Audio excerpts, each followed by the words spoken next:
الدين عند الله الإسلام أفغير دين الله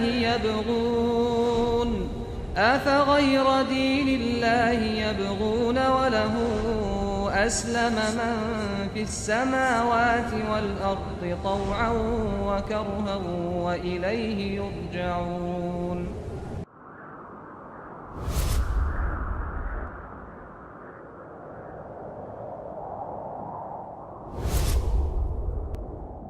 네, 반갑습니다, 여러분. 저는 카람 김은수라고 합니다. 이번 시간에는 우리가 죽고 나서 어떻게 되는지, 죽음 이후의 내세에 관한 이슬람의 믿음을 여러분에게 간단하게 설명드리도록 하겠습니다. 우리가 죽게 되면은 무덤에 묻히게 되고, 그리고 결국에는 심판의 날을 맞이하게 될 텐데요. 자, 우리가 죽고 나서 어떤 세상이 펼쳐지는지, 어떤 일이 전개되는지는 그 누구도 알지 못하는 비밀이지만, 하나님께서는 원하시는 분께 그 비밀의 일부를 전달해 주시기도 합니다. 그래서 하나님의 사도 무함마드께서는 하나님의 계시를 통해서 제시된 그 정보를 저희들에게 전달을 해주셨습니다.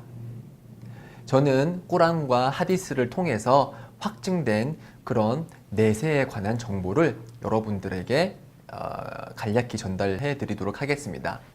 자, 처음에 우리가 죽게 되면 이제 무덤에 묻히게 되겠죠. 그렇게 무덤에 묻히게 되면은 천사가 와서 저희들의 영혼을 뽑아갑니다. 그래서 그 영혼은 하늘로 올려보내지게 되는데요. 천국에 이제 들어가게 될 사람은 그 천국의 문 앞에 기대서서 천국의 문을 두드립니다. 똑똑똑. 그러면은 그 안에서 누구냐라고 하면은 아무개의 영혼입니다 라고 하고, 그러면은 그 천국을 지키는 천국의 문지기가 내려가라. 그대는 천국으로 들어가게 될 것이다. 기다려라 라는 말을 듣게 되고요. 지옥으로 가게 될 사람도 마찬가지로 영혼이 뽑혀져서 지옥의 문 앞에까지 영혼이 가서 이제 똑똑똑 문을 두드리게 되고, 누구냐? 아무개다. 그러면은 너도 내려가라. 지구에서 기다려라. 너는 지옥으로 들어가게 될 것이다 라고 그렇게 알려지게 될 것이고요. 그래서 무덤으로 다시, 영혼은 하늘에서 다시 무덤으로 들어가게 됩니다.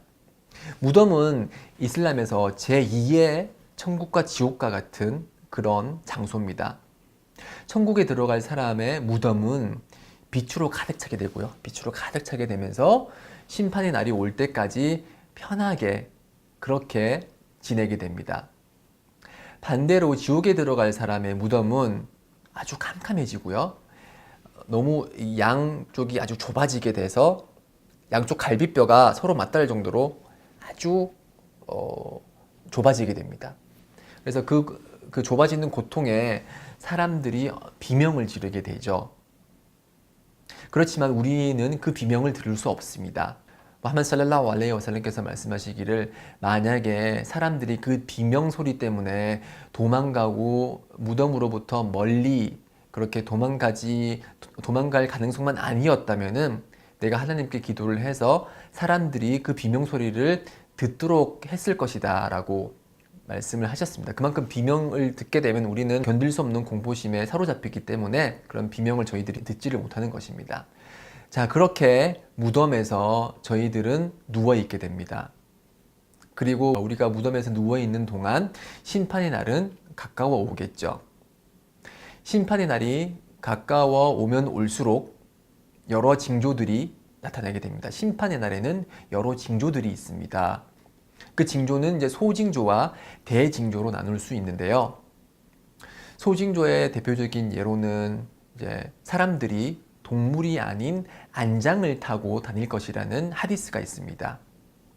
자, 동물이 아닌 안장을 타고 다닌다. 그게 무슨 뜻이죠? 지금 저희가 승용차를 타죠. 승용차는 플라스틱으로 되어 있는 그런 운전석에 타는 거잖아요. 운전석과 조수석에 타는 거잖아요. 그러니까 동물이 아닌 비생명체인 그런 자동차를 타게 될 것이라는 그런 예언이 실현이 된 거죠. 이게 소징조 중에 하나고요. 그리고 또 다른 징조 중에 하나는 여성이 옷을 입었으나 옷을 입지 않은 것처럼 그렇게 될 것이다 라고 예언자 무함마드께서 말씀하셨는데요. 지금 저희들이 보는 일부 여성들의 모습이 그렇죠. 옷을 입었지만 그 몸매가 다 드러나게 되고 마치 옷을 입지 않은 것처럼 아주 조금만을 신체 일부분만을 가린 그런 노출이 심한 옷을 입게 될 것이다 라는 것이 소징조 중에 하나고요. 또 다른 하디스라고 하면 무함마드의 언행록인데요. 또 다른 하디스에 의하면은 맨발의 목동들이 경쟁적으로 높은 건물을 지을 것이다 라고 말씀하셨습니다. 여기서 말하는 맨발의 목동들은 이제 아랍 베두인들이고요. 유목민들이고 지금 일어나는 현상 중에 하나라고 볼 수가 있죠. 사람들이 경쟁적으로 지금 고층 건물을 짓고 있죠. 이것이 실현된 소징조들 중에 여러 징조들 중에 하나입니다. 물론 실현되지 않은 소징조들도 많이 있고요. 그리고 대징조 중에 가장 잘 알려진 징조 중에 하나는 마흐디의 출현입니다. 마흐디라고 하면 이제 인도 받은 자라는 뜻인데요. 심판의 날이 가까워지면 마흐디가 출현을 해서 공정히 지구를 통치를 하게 될 것입니다. 그리고 이 시기에 다잘이라는 존재가 출현을 할 텐데요. 이 다잘은 아랍어 표현이고요. 적 그리스도 정도로 번역이 가능할 것입니다. 이 다잘은 애꾸눈이고요. 그리고 곱슬머리에 안짱다리를 한 청년의 모습을 합니다. 이 다잘은 약 40일 동안 지구를 돌아다니면서 사람들을 시험하는데요. 이렇게 말합니다. 내가 하나님이니까 나를 믿으라 라고 하면서 사람들에게 기적을 보여주면서 자신이 하나님이라고 주장을 하게 됩니다. 많은 사람들이 이 다잘의 시험에 넘어가게 되고요. 이때 예수가 하늘에서 재림을 하게 됩니다. 이슬람의 믿음은 예수가 십자가에 못 박히지 않았고 못 박히기 전에 하나님께서 예수를 하늘 위로 올렸다라는 것이 이슬람의 믿음인데요. 그 지금 하늘에 있는 예수가 심판의 날이 다가오면 다시 지구로 재림을 하게 됩니다. 그래서 믿는 자들과 함께 군대를 형성을 해서 예수는 신앙인의 군대의 지도자가 돼서 다잘의 군대와 싸우게 됩니다. 다잘의 군대들은 이제 당연히 불신자들이 만든 군대고요. 그래서 결국에는 예수가 그런 전쟁에서 승리를 하게 되고요. 그리고 예수는 지구를 통치를 하게 됩니다. 그 후에 예수는 자연사를 하게 되고 무덤에 묻히게 됩니다. 그렇게 심판의 날이 이제 아주 가까워지게 되면 어느 날 산들바람이 불어옵니다. 이 산들바람을 맞이한 모든 믿는 자들은 죽음을 맞이합니다. 가슴 속에 아주 조그마한 티끌만큼의 믿음이라도 있는 사람들은 그 산들바람을 맞으면 죽음을 맞이하게 되고요. 그렇게 해서 그 지구상에는 아주 사악한 자들만 남게 되는데요. 그때 두 번의 나팔이 불리게 됩니다. 그 나팔을 부는 존재는 이스라필이라는 천사입니다. 첫 번째 나팔이 불리면 그 당시 살아있던 모든 사람들은 죽음을 맞이하게 됩니다. 그 후에 두 번째 나팔이 불리게 되는데요.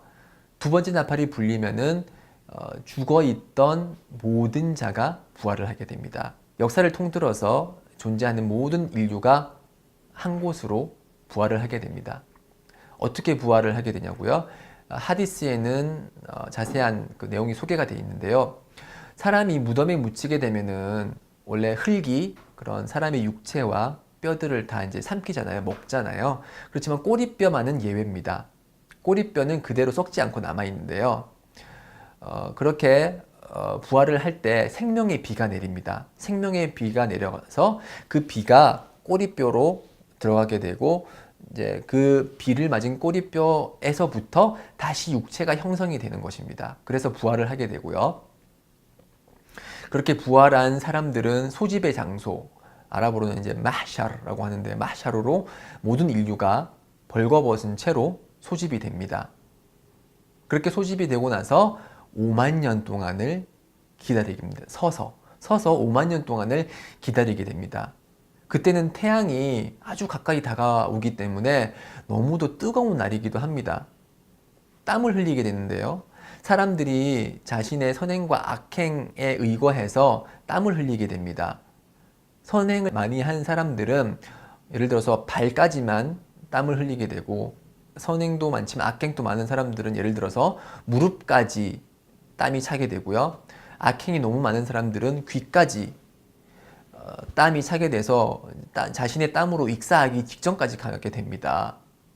그렇게 힘들게 5만 년을 기다리고 나서 사람들 앞에는 자신의 행위들이 보여지게 됩니다. 자신이 살아생전에 행했던 그런 모든 행위가 주마등처럼 펼쳐지게 되는데요. 그렇게 자신의 행위를 보고 나서 자신의 행위가 기록된 행위 기록부를 받게 됩니다. 그 후에 행위 저울이, 아랍어로 이제 미잔이라고 하는데요. 행위 저울이 우리 앞에 놓여지게 됩니다. 그래서 선행과 악행이 저울질하게 되는데요. 선행이 무거우면은 천국으로 가게 되고요. 악행이 무거우면은 지옥으로 떨어지게 됩니다. 그리고 선행에는 그 무게가 이제 선행마다 다른데요. 가장 무거운 선행은 신앙선언, 즉 하나님 이외에는 경배받을 존재가 없고 무함마드는 하나님의 마지막 사도다라는 이 신앙 증언이 우리가 할 수 있는 가장 무거운 선행이라고 그렇게 알려져 있습니다. 그래서 선행이 악행보다 더 무거운 자는 천국에 들어가서 영원한 기쁨을 누리게 되고요. 선행보다 악행이 더 많은 자들은 지옥에 들어가게 돼서 지옥에서 고통을 받게 됩니다. 무슬림들도 지옥에 가냐고요? 지옥에 갑니다. 선행이 악행보다 가벼울 때, 즉 악행이 선행보다 무거울 때는 지옥에 들어가서 자신의 벌만큼 고통을 받게 됩니다. 고통을 다 받고 나서 이제 자신의 벌이 다 사해졌을 때는 다시 이제 천국으로 들어가게 됩니다. 지옥의 고통이라는 것은 아주 혹독한 것인데요. 지옥에서 받을 수 있는 가장 낮은 벌은, 가장 약한 벌은 벌겋게 달아오른 숯불 있죠. 그 숯불을 맨발로 올라가게 되는 겁니다. 그래서 우리의 양발이 숯불 위에 올려지게 되고, 그 숯불의 뜨거움 때문에 그 뜨거움이 우리의 뇌에까지 전달이 돼서 그 뜨거움 때문에 뇌가 끓어오르게 되는 그런 벌이 지옥에서 받을 수 있는 가장 약한 벌이라고 합니다. 얼마나 지옥의 벌이 무서운 건지 실감이 나시죠? 우리가 이렇게 지옥의 고통으로부터 보호를 받고 그리고 천국에 있을 기쁨을 느끼기 위해서는 우리가 어떻게 해야 될까요? 우리는 우리 삶의 목적에 충실하면 됩니다. 우리의 삶의 목적이 무엇인지 알고 계신가요? 많은 철학자들이, 많은 그런 이성을 지닌 사람들이 삶의 목적에 대해서 토론을 하지만 이슬람에서의 삶의 목적은 명확합니다. 우리의 삶의 목적은 하나님을 경배하는 것입니다. 우리를 창조하신 하나님을 경배하는 것입니다. 그래서 그 목 충실하였다면 우리는 천국에 들어가게 될 것입니다. 그리고 이렇게 심판의 날을 준비하는 것이 우리 하루하루의 일과이기도 합니다. 우리의 삶의 목적이 하나님을 경배하는 것이고 하루하루가 심판의 날을 준비하는 날인 것이죠. 이렇게 우리가 하나님을 경배함으로써 우리의 삶의 목적에 충실할 때 우리는 현세에서의 행복과 내세에서의 행복 모두를 획득할 수 있습니다. 이렇게 삶의 목적에 충실할 때 우리는 이슬람, 즉 평화, 내세에서는 마음의 평화, 그리고 내세에서는 천국에서의 평화를 느끼게 될 것입니다. 이슬람은 평화의 종교이고 그리고 하나님을 믿는 하나님의 마지막 종교임을 다시 한번 강조드리면서 여기서 이만 마치도록 하겠습니다. 감사합니다.